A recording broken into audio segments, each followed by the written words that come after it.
আসেন আমরা আজকের একটা বিশেষ আলাপে আসি। সারা দেশে মনে হচ্ছে ধর্ষণের উৎসব চলতেছে। দেশবাসী ক্ষিপ্ত, বাংলাদেশের মানুষ নিজের উপরে জুলুম মেনে নেয়, কিন্তু নারীর উপরে সহিংসতার অপমান কোনোভাবে মেনে নেয় না। সে আগুন জ্বালায় দেয়।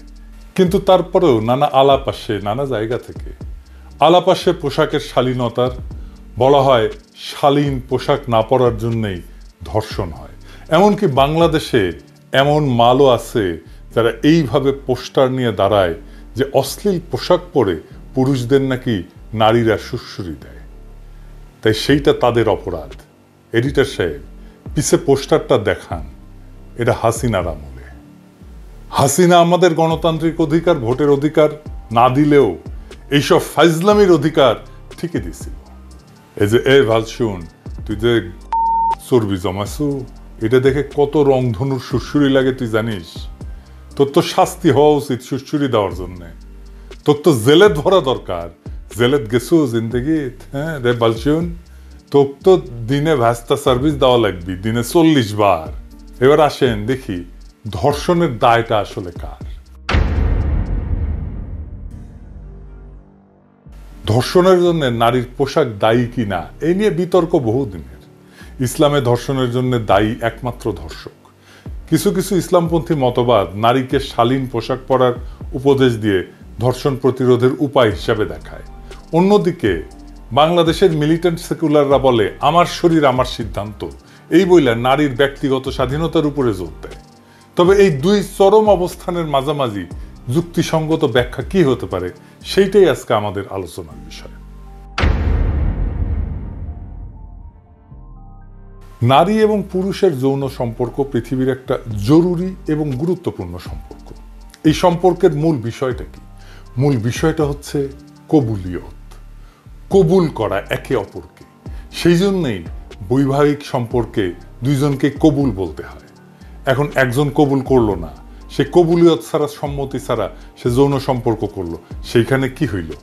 সেখানে একজনের সম্মতি ছাড়া তার উপরে বল প্রয়োগ করা হলো। এইটা এখন একজনের উপরে আর একজনের জুলুম। এই প্রক্রিয়ায় একজন জালেম আর একজন মজলুম। ঠিক তো? যদি আপনি জালেমকে চিনতে পারেন এই ঘটনায়, তাহলে কে দোষী এই আলাপ আসে কি? আসে না। ঠিক একইভাবে রাজনীতিতে আমরা শাসককে কবুল করি ভোট দিয়ে। সেই শাসক যদি আমার কবুলের তোয়াক্কা না করে, সেটাই জুলুম হয়ে যায়। হাসিনা তাই জালেম, হাসিনা তাই জুলুম করছে আমাদের উপরে। বোঝা গেছে ব্যাপারটা? আপনাকে বিষয়টা দেখতে হবে জালেম এবং মজলুম এই কনসেপ্ট দিয়ে। তাহলেই বুঝবেন কার দোষ। এই প্রশ্নটা এখানে আসে না যদি আপনি জালেমকে চিনতে পারেন। তো এই সামাজিক বিতর্কে ইসলামের নানা বিধানের প্রশ্ন আসছে। নানা বিজ্ঞ আলেম নানা মত দিতেছেন। আমার ফেসবুকে এসে অনেকে বলতেছে আপনি কেন এইটা নিয়ে কথা বলেন না। আমি ইউজুয়ালি এই ধরনের বিষয় নিয়ে কথা বলি না। আপনারা জানেন আমি ধর্মীয় বিষয় নিয়ে কথা বলি না। আমার গুরুজন গৌতম দাস বলতেন যে কখনো কোনো ধর্মের কোনো বিষয় নিয়ে ব্যাখ্যা দিবেন না, কারণ আপনার ব্যাখ্যার পাল্টা একটা ব্যাখ্যা থাকবেই। এইভাবে নানা ফেরকা তৈরি হয়। কথা সত্য, আবার এটাও সত্য যে সমাজে যদি একটা বিতর্ক তৈরি হয়, সেইখানে সমাজের একজন বিবেকবান মানুষ হিসেবে সেখানে কিন্তু কিছু বলার থাকে, কিছু মতামত থাকে। তো আমি আমার হাসপাতালের টাইমে পবিত্র কোরআন আর হাদিস থেকে পড়লাম এই সমস্ত বিষয়গুলো নিয়ে। পড়ে যা যা পাইছি, আমার যা যা উপলব্ধি হয়েছে, তা আপনাদের সামনে পেশ করতেছি। আমি বলতেছি না যে আমার ব্যাখ্যা গ্রহণ করতে হবে, তবে আমি যা বুঝছি এটা সবার সাথে শেয়ার করলে তো কোনো ক্ষতি নেই। অনেকে কইতে পারেন আপনি ইসলাম ধর্মের বিষয় নিয়ে কথা বলেন কেন? যে কোনো ধর্ম যে কেউ পড়তে পারে তো, তাই না? কোনো বাধা নাই তো। জাকির নায়েকের পড়া নাই এমন কোন ধর্মগ্রন্থ আছে? নাই। তো আসেন আল্লাহর নামে শুরু করি। ইসলামে হক্কুল ইবাদ বলে একটা বিষয় আছে, সেটা কি আমরা একটু দেখি। হক্কুল ইবাদ হইল মানুষের পারস্পরিক অধিকার, একজনের না, পারস্পরিক অধিকার, যা ইসলামে অত্যন্ত গুরুত্বের সাথে বিবেচনা করে। আপনি পশ্চিমে মানবিক অধিকার দেখবেন, মানুষের অধিকার দেখবেন, কিন্তু পারস্পরিক অধিকার, এই হক্কুল ইবাদ, এইটা ইসলামে খুবই ইউনিক একটা ধারণা। ইসলামে এই হক্কুল ইবাদ লঙ্ঘন করা আল্লাহর কাছে ক্ষমার অযোগ্য অপরাধ, যতক্ষণ না ভুক্তভোগী নিজে ক্ষমা করে। ধর্ষণ এমনই একটা অপরাধ যা সরাসরি হক্কুল ইবাদ লঙ্ঘন করে এবং এর মাধ্যমে একাধিক মৌলিক মানবিক অধিকার ক্ষুণ্ণ হয়। কিভাবে? 1 নাম্বার, ধর্ষণ মানুষের ইজ্জত এবং সম্মানের লঙ্ঘন করে। ইসলাম প্রত্যেকটা মানুষের সম্মান এবং মর্যাদাকে পবিত্র বলে ঘোষণা করছে। কোরআন শরীফে আছে, নিশ্চয়ই আমি আদম সন্তানের সম্মান বৃদ্ধি করেছি। ধর্ষণ একজন নারীর বা পুরুষের ইজ্জত, আত্মসম্মান ও মর্যাদাকে ধ্বংস করে, যা সরাসরি হক্কুল ইবাদের লঙ্ঘন। 2 নাম্বার, ধর্ষণ জুলুম। আমরা আগে দেখলাম এবং ইসলামে জুলুম হারাম। জুলুম মানে অন্যায়ভাবে কারো অধিকার হরণ করা। ইসলাম জুলুমকে হারাম ঘোষণা করেছে। হে আমার বান্দারা, আমি নিজের উপরে জুলুম হারাম করেছি এবং তোমাদের মধ্যেও তা হারাম করেছি, সুতরাং তোমরা একে অপরের প্রতি জুলুম করো না। ধর্ষণ একটা চরম জুলুম, কারণ এতে একজন নারী বা পুরুষের জীবন ধ্বংস হয়, মানসিক এবং শারীরিক কষ্ট ভোগ করতে হয় এবং সমাজে অপমানিত হইতে হয়। 3 নাম্বার, ধর্ষণ একজন মানুষের শারীরিক এবং মানসিক নিরাপত্তার অধিকার লঙ্ঘন করে। ইসলামে জীবনের নিরাপত্তা এবং মানসিক শান্তি প্রত্যেক মানুষের মৌলিক অধিকার। কোরআনে বলা আছে, তোমরা কোনো ব্যক্তিকে অন্যায়ভাবে হত্যা করো না, আল্লাহ এটাকে হারাম করেছেন। যদিও ধর্ষণ সরাসরি হত্যা নয়, তবে এটা একজন মানুষের জীবনের মান সম্মান ধ্বংস করে দেয়, মানসিকভাবে তাকে হত্যা করে। 4 নাম্বার, ধর্ষণ নারীর মালিকানার অধিকার লঙ্ঘন করে। ইসলামের প্রতিটি মানুষের নিজের শরীরের উপরে অধিকার আছে। পবিত্র কোরআনে বলা আছে, তোমরা ব্যভিচারের কাছে যেও না, নিশ্চয়ই এটি অশ্লীল কাজ এবং অত্যন্ত নিকৃষ্ট পথ। ধর্ষণ শুধু ব্যভিচার না, এটা জোরপূর্বক শরীরের অধিকার কেড়ে নেওয়া। ইসলামে কাউকে বাধ্য করে যৌন সম্পর্ক স্থাপন করা সম্পূর্ণ নিষিদ্ধ এবং এইটা সরাসরি জোর জবরদস্তি এবং নারীর নিজস্ব অধিকারের লঙ্ঘন। 5 নাম্বার, ধর্ষণ ইসলামের ন্যায় বিচারের নীতি ভঙ্গ করে। ইসলামের ন্যায় বিচার প্রতিষ্ঠা করা বাধ্যতামূলক। কোরআনে বলা আছে, নিশ্চয়ই আল্লাহ ন্যায় বিচার এবং সদাচারের নির্দেশ দেন। ধর্ষণের মাধ্যমে একজন মানুষকে চরম অবিচার এবং অত্যাচারের শিকার হইতে হয়, যা ইসলামের ন্যায় বিচারের নীতির সরাসরি লঙ্ঘন। 6 নাম্বার, ধর্ষণের কারণে সামাজিক বিশৃঙ্খলা সৃষ্টি হয়। ইসলামে সমাজের শান্তি এবং নিরাপত্তা বজায় রাখা অপরিহার্য। কোরআন শরীফে বলা আছে, সাবধান, ফিতনার মানে বিশৃঙ্খলার শাস্তি শুধু সীমা লঙ্ঘনকারীদের উপরেই আসবে না, বরং তা সবার উপরে পড়বে। তার মানে সামাজিক বিশৃঙ্খলার যে দায়, সেটা সবাইকে নিতে হয়, এক কাকাউকে নিতে হয় না। ধর্ষণ শুধু ব্যক্তিগত অপরাধ থাকে না, তখন এটা সমাজের মধ্যে বিশৃঙ্খলা তৈরি করে, নারীদের নিরাপত্তাহীনতা বাড়ায় এবং সামাজিক ভারসাম্য নষ্ট করে। 7 নাম্বার, ধর্ষিতার প্রতি অবিচার এবং অপমান করা হক্কুল ইবাদের লঙ্ঘনের চরম দৃষ্টান্ত একটা। নবী করিম পিস বি আপন হিম ধর্ষণের শিকার নারীর প্রতি সমর্থন জানায় বলছিলেন, ধর্ষণের শিকার নারী কোনোভাবেই অপরাধী নয়, বরং সে নির্দোষ এবং অপরাধীকে কঠিন শাস্তি দেওয়া হবে। ইসলামে ধর্ষিতা নারীকে কখনোই দোষারোপ করা হয় না, বরং তাকে বিচারে এবং মানসিক সহায়তা দেওয়াই প্রকৃত ইসলামী বিধান। তবে কিছু ইসলামপন্থী গোষ্ঠী মনে করে নারীর পোশাক ধর্ষণ প্রতিরোধে ভূমিকা রাখে। তাদের যুক্তি পোশাক উস্কানি সৃষ্টি করতে পারে। শালীন পোশাক সমাজে ধর্ষণের হার কমাতে পারে। ইসলামে শালীন পোশাককে নির্দেশ করা হয়েছে অবশ্যই, কিন্তু বাস্তবতা কি বলে? বাস্তবতা বলে যে শিশুরাও তো ধর্ষণের শিকার হয়, অথচ তারা উত্তেজক পোশাক পরে না। বোরখা হিজাব পরিহিত নারীরাও তো ধর্ষিতা হয়, পশুরাও তো ধর্ষণের শিকার হয়, তারা তো পোশাকই পরে না। তাহলে ধর্ষণের মূল কারণ লুকায় আছে পোশাকে না, বরং অপরাধীর বিকৃত মানসিকতায়, সমাজের আইনি দুর্বলতায় এবং ক্ষমতার অপব্যবহারে। আবার উল্টা দিকে মিলিট্যান্ট সেকুলাররা মনে করে যে প্রত্যেকটা মানুষের শরীরের উপরে তার নিজস্ব অধিকার আছে, নারী যা ইচ্ছা তাই পড়তে পারবে বা করতে পারবে, রাষ্ট্র বা সমাজের হস্তক্ষেপ এখানে অগ্রহণযোগ্য। আপনি কি যা খুশি তাই পড়তে পারেন? আসলেই পারেন? পারেন? পারেন না তো। আপনি কি লুঙ্গি পরে ঢাকা ক্লাবে ঢুকতে পারবেন? পারবেন না। নেংটি পরে আপনি সোনারগাঁ হোটেলে ঢুকতে পারবেন? পারবেন না। জোকার সেজে কি অফিসে যাইতে পারবেন? পারবেন না। বিকিনি পরে কি বিয়ার অনুষ্ঠানে যাইতে পারবেন? পারবেন না। হাফ প্যান্ট পরে কি জানাজার নামাজে দাঁড়াইতে পারবেন? পারবেন না। পায়জামা পাঞ্জাবি পরে কি আর্মির ডিউটি করতে পারবেন? পারবেন না। তো আপনি যা খুশি তাই পড়তে পারেন না, এখনই পারেন না। আপনি একটা পোশাক পরবেন বুঝলাম, কিন্তু ওই পোশাক তো দেখবে হাজার হাজার মানুষ। আপনি পোশাকটা তো পরছেন অন্যরা যেন দেখে, তাই তো। আর যারা দেখবে তাদের কোনো ভূমিকা নাই, তাদের কোনো মতামত নাই, এটা হইতে পারে? সেই জন্য আমাদের সমাজে একটা শ্লোক আছে যে নিজ খুশিতে খাও, পর খুশিতে পড়ো।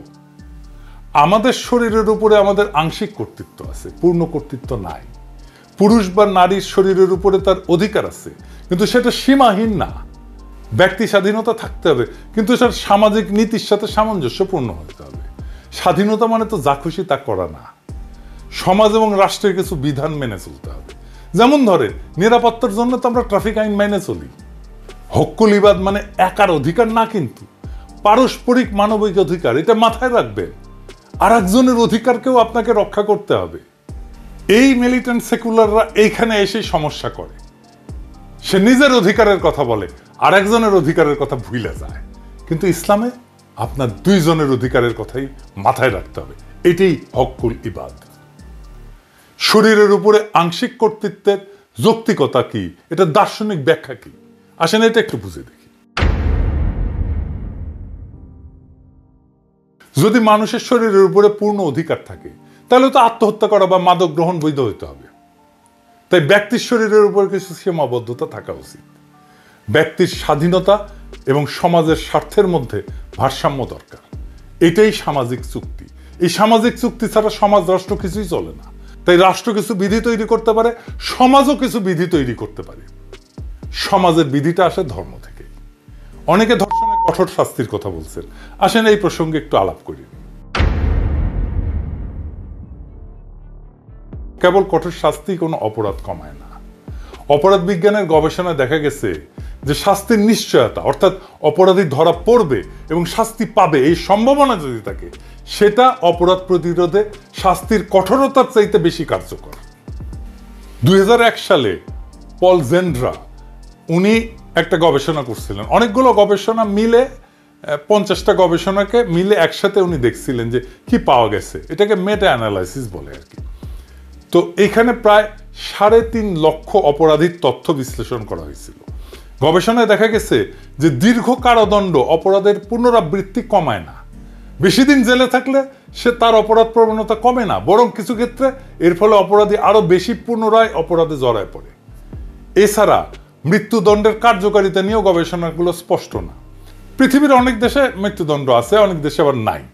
তো যেই দেশে মৃত্যুদণ্ড আছে এবং যেই দেশে নাই, এই দেশগুলোর তুলনামূলক গবেষণা থেকে দেখা গেছে যে এটা ধর্ষণ বা হত্যার মতো গুরুতর অপরাধ কমানোর ক্ষেত্রে কার্যকর প্রমাণিত হয়নি, গবেষণায় প্রমাণিত হয়নি।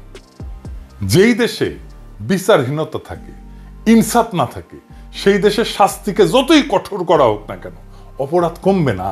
কারণ অপরাধী যে সে তো জানে যে সে পার পেয়ে যেতে পারে তার ক্ষমতা দিয়ে, তার টাকা দিয়ে। কঠোর শাস্তির চাইতে দরকার নিশ্চিত বিচার এবং ইনসাফ। আজ আমরা আসিয়ার গল্প শুনছি, আমরা দেখছি কিভাবে এই সমাজে জুলুম তার শিকার বিস্তার করছে। কিন্তু আমরা থেমে থাকবো না, আমরা এই অন্ধকারের বিরুদ্ধে আলো জ্বালাবো। কারণ সত্যের পথে চলতে হলে ভয় পেলে চলে না। অন্যায় দেখেও চুপ থাকা মানে সেই অন্যায়ের অংশ হয়ে যাওয়া। আমরা যদি আমাদের মা বোনদের নিরাপত্তার জন্য, আমাদের ভবিষ্যৎ প্রজন্মের জন্য এখনই রুখে না দাঁড়াই, তবে আর কবে দাঁড়াবো? সমাজে বিচারহীনতার সংস্কৃতি যতদিন থাকবে, ততদিন অপরাধীরা বেপরোয়া থাকবে। কিন্তু আমরা যদি ন্যায় বিচারের দাবি করি, যদি অপরাধীর বিরুদ্ধে সোচ্চার হই, তাহলে তাদের বিচার হবেই, আজ না হোক কাল হবে। ইতিহাস সাক্ষী, যখন মানুষ অন্যায়ের বিরুদ্ধে জেগে ওঠে, তখন শাসক কিংবা কোনো শক্তিই তাদের দাবায় রাখতে পারে না। আসিয়া শহীদ হয়েছে, কিন্তু আমরা যারা বেঁচে আছি, আমাদের দায়িত্ব এখন আরো বেশি। আমাদের কলমের, কণ্ঠের, প্রয়োজনে রাস্তায় নামার শক্তি দিয়ে এই জুলুমের বিরুদ্ধে রুখে দাঁড়াতে হবে। কারণ ন্যায় বিচার প্রতিষ্ঠার লড়াই শুধু আসিয়ার জন্য নয়, এটা আমাদের প্রত্যেকটা মায়ের, প্রত্যেকটা বোনের, প্রত্যেকটা কন্যার নিরাপত্তার জন্য। আমরা কি সেই সমাজ চাই যেখানে ধর্ষকের আশ্রয় মেলে কিন্তু নির্যাতিতার ন্যায় বিচার মেলে না? নাকি আমরা এমন একটা সমাজ গড়তে চাই যেখানে নারী পুরুষ নির্বিশেষে সবাই নিরাপদে বাঁচতে পারে? আজকের আলোচনা এখানে শেষ না, বরং এটা শুরু। আমরা বিচার চাই, আমরা ইনসাফ চাই। আর এই অন্যায়ের বিরুদ্ধে প্রতিটি ন্যায়ের কণ্ঠস্বর একদিন এমন শক্তিশালী হয়ে উঠবে যে কোনো ক্ষমতা আর তার দাবায় রাখতে পারবে না। রোহিঙ্গাদের খাদ্য নিরাপত্তা নিশ্চিতে কাজ করবে জাতিসংঘ, গুতেরেস। জাতিসংঘের মহাসচিব অ্যান্তোনিও গুতেরেস বলেছেন, ক্যাম্পে রোহিঙ্গা মানসম্মত জীবনযাপন প্রয়োজন। এটি নিশ্চিত করতে সহায়তা করবে জাতিসংঘ। পাশাপাশি রোহিঙ্গাদের খাদ্য নিরাপত্তা নিশ্চিতে কাজ করা হবে। শুক্রবার রোহিঙ্গা ক্যাম্প পরিদর্শন শেষে এক ব্রিফিংয়ে এ কথা বলেন তিনি। বলপূর্বক বাস্তুচ্যুত হয়ে নিপীড়নের মুখে বাংলাদেশে আশ্রিত রোহিঙ্গা জনগোষ্ঠী মায়ানমারে ফিরে যেতে চায় বলে জানিয়েছেন জাতিসংঘের মহাসচিব অ্যান্তোনিও গুতেরেস। এজন্য মিয়ানমারে শান্তি প্রতিষ্ঠার জন্য আন্তর্জাতিক সম্প্রদায়ের প্রতি আহ্বান জানান তিনি।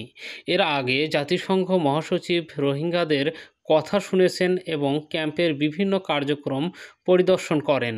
এ সময় রোহিঙ্গা শিক্ষার্থী ও কমিউনিটি নেতারা রাখাইনের গণহত্যার বিচার ও নিজ দেশে ফিরে যেতে অ্যান্তোনিও গুতেরেজের কাছে আকুতি জানায়।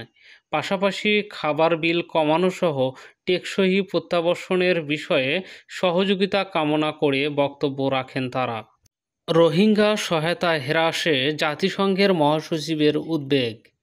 দেশের দক্ষিণ পূর্বাঞ্চলে আশ্রয় নেওয়া রোহিঙ্গাদের জন্য মানবিক সহায়তা হ্রাস পাওয়ার গভীর উদ্বেগ প্রকাশ করেছেন জাতিসংঘের মহাসচিব অ্যান্তোনিও গুতেরেস। শুক্রবার প্রধান উপদেষ্টার কার্যালয় থেকে পাঠানো এক বিবৃতিতে এ তথ্য জানানো হয়েছে। জাতিসংঘের মহাসচিব 4 দিনের সফরে গত বৃহস্পতিবার ঢাকায় পৌঁছান। এরপর তিনি রাজধানীর তেজগাঁয়ে প্রধান উপদেষ্টা অধ্যাপক মোহাম্মদ ইউনূসের সঙ্গে এক বৈঠকে অংশ নেন। সেখানে তিনি ঢাকার সংস্কার এজেন্ডার প্রতি জাতিসংঘের অঙ্গীকার পুনর্ব্যক্ত করেন এবং বিশ্বে সবচেয়ে বৈষম্যের শিকার জনগোষ্ঠীর মধ্যে অন্যতম রোহিঙ্গাদের দুর্দশা নিয়ে উদ্বেগ প্রকাশ করেন। অ্যান্তোনিও গুতেরেস বলেন, আমি আমাদের সম্পূর্ণ প্রতিশ্রুতি প্রকাশ করতে চাই এই সংস্কার প্রক্রিয়ার প্রতি। আমরা এখানে আপনার সংস্কারকে সমর্থন করতে এসেছি। আমরা আপনাদের সর্বোচ্চ সাফল্য কামনা করি। আমরা যা করতে পারি আমাদের জানান। অধ্যাপক ইউনূসের সঙ্গে 1 ঘণ্টার বৈঠকে জাতিসংঘ মহাসচিব গুতেরেস আশা প্রকাশ করেন, এই সংস্কার প্রক্রিয়া অবাধ ও সুষ্ঠু নির্বাচন এবং দেশের প্রকৃত পরিবর্তন আনতে সহায়ক হবে। তিনি বলেন, আমি জানি সংস্কার প্রক্রিয়া জটিল হতে পারে। অ্যান্তোনিও গুতেরেস আরও বলেন, মুসলমানদের পবিত্র রমজান মাসে তিনি মিয়ানমারের জোরপূর্বক বাস্তুচ্যুত রোহিঙ্গা জনগোষ্ঠীর প্রতি সংহতি প্রকাশ করতেই এখানে এসেছেন। তিনি বলেন, আমি এমন জনগোষ্ঠী আগে কখনো দেখিনি যারা এত বেশি বৈষম্যের শিকার। আন্তর্জাতিক সম্প্রদায় রোহিঙ্গাদের ভুলে যাচ্ছে। জাতিসংঘের মহাসচিব কক্সবাজারে আশ্রয় নেয়া 12 লাখ রোহিঙ্গার জন্য মানবিক সহায়তা কমে যাওয়ার গভীর উদ্বেগ প্রকাশে বলেন, সহায়তা কমানো এক ধরনের অপরাধ। গুতেরেস রোহিঙ্গাদের আশ্রয় দেয়ায় বাংলাদেশের প্রতি জাতিসংঘের অপরিসীম কৃতজ্ঞতা প্রকাশ করেন। তিনি বলেন, বাংলাদেশে রোহিঙ্গাদের প্রতি অত্যন্ত উদারতা দেখিয়েছে। রোহিঙ্গারা আমার কাছে বিশেষ গুরুত্ব বহন করে। অধ্যাপক ইউনূস বলেন, আপনার আসার জন্য এর চেয়ে ভালো সময় হতে পারত না। আপনার এই সফর শুধু রোহিঙ্গাদের জন্যই নয়, বাংলাদেশের জন্য সময় উপযোগী। রোহিঙ্গাদের সম্মানজনক প্রত্যাবর্তন এবং তাদের জন্য যথেষ্ট খাদ্য ও মানবিক সহায়তা নিশ্চিত করতে জাতিসংঘের মহাসচিবের সহায়তা চান অধ্যাপক ইউনূস। তিনি বলেন, আমরা রোহিঙ্গাদের দুর্দশার বিষয়ে বিশ্ববাসীর মনোযোগ আকর্ষণের চেষ্টা করছি। বিশ্বকে জানতে হবে তারা কিভাবে কষ্ট পাচ্ছে। সম্মানিত প্রিয় দর্শক, ভিডিওটি সম্পর্কে আপনাদের মহামূল্যবান মতামত কমেন্ট করে জানিয়ে দিন। সবাই সুস্থ থাকুন, ভালো থাকুন। আসসালামু আলাইকুম।